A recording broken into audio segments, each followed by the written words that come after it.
বাবার বেটা হলে বক্ত বলি আলিকটাকার রাস্তায় নেমে বইলা দেখো পিঠের চামড়া নিয়ে যেতে পারবে না।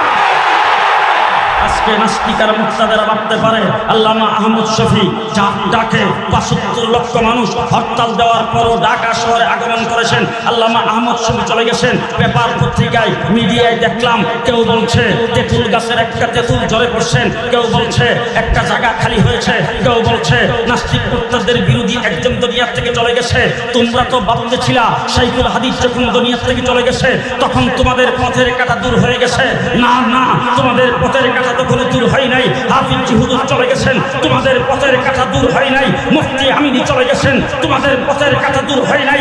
আজকে আল্লামা আহমদ শফি দুনিয়ার থেকে চলে গেছেন, কিন্তু আহমদ শফি বাংলাদেশে লক্ষ লক্ষ মুজাহিদ সৃষ্টি করে গেছেন।